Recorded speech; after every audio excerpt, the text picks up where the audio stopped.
The Senate has passed legislation expanding healthcare and disability payments to America's military veterans. The legislation, known as pact, will cover roughly 3.5 million veterans who have been exposed to burn pits on their missions in the years since the September 11th attacks. On this vote, the yeas are 86, the nays are 11. Under the previous order requiring 60 votes for the adoption of this motion to concur, the motion is agreed to. A wonderful moment, especially for all the people who have made this happen, who are observing it. Thank you, thank you, thank you, thank you. The much-awaited bill passed after a brief stalemate. The Senate approved the legislation back in June, but the legislation required amending for a technical fix. That process then got derailed when Republicans made a late attempt to change another aspect of the legislation last week, blocking it from advancing. The abrupt delay outraged veterans groups and advocates, particularly comedian Jon Stewart, who has been ubiquitous in Washington over the last few days. It also placed GOP senators in the uncomfortable position of delaying the top legislative priority of service organizations during this session of Congress. But I will say this.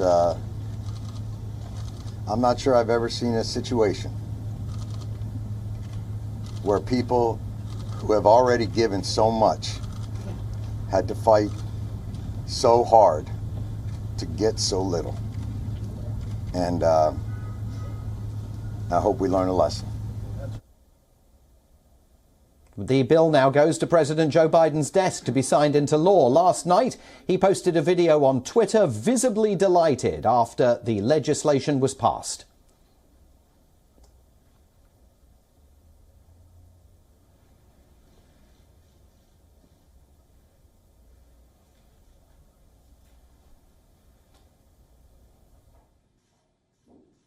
Great news. The Congress just passed the PACT Act, which is the burn pits legislation. Finally, we're going to do justice to those who we lost, as well as those who are still suffering from being exposed to the burn pits. It's about time. The legislation directs the Department of Veterans Affairs, also called the VA, to presume that certain respiratory illnesses and cancers are related to burn pit exposure.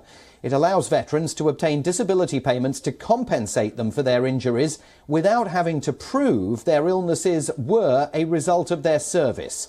Roughly 70% of disability claims related to burn pit exposure are currently denied by the VA due to a lack of evidence, scientific data and information from the Defense Department. The overseas US military deployments used burn pits to dispose of wartime waste, including chemical cans, tyres, plastics and medical and human waste. So back to Susan Tehrani, who is with us live from New York City. Susan, what on earth were the Republicans thinking here? How on earth did they find themselves absolutely outpaced publicly, particularly by Jon Stewart and the advocacy campaign that he ran, which at times was very confrontational with some of those members of the Republican caucus on Capitol Hill as Jon Stewart essentially camped out there?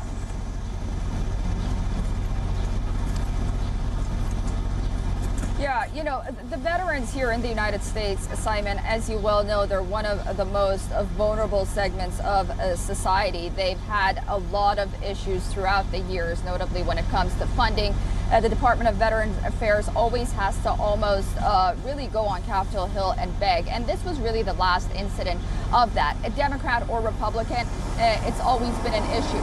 But regarding this particular bill, according to Republicans, every time that it does come to the floor for a vote, what Democrats did was they added other measures and other costs to it that had nothing to do with these burn pits and with veterans.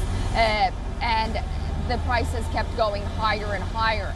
And what happened was they couldn't reach a consensus regarding those. They didn't have problems with the provisions that were regarding the burn pit and the veterans issues. It was the other things that Chuck Schumer wanted to add to the bill, which, you know, often happens with both parties. There is a bill, for example, that's called the climate bill, but then we saw, or infrastructure bill, and then we see, you know, a lot of other measures, you know, really going into it as well. So this was sort of that case, but of course, you know, there was no justification. Jon Stewart really put a spotlight on this, and the Republicans really, you know, this wasn't really good. It wasn't good for them politically, it wasn't good for them on the floor, and it wasn't good for them, you know, moving forward to the midterms. Definitely outpaced, no question about that. Susan Tehrani, WION's US correspondent, live for us today from New York City. Thanks very much indeed, Susan.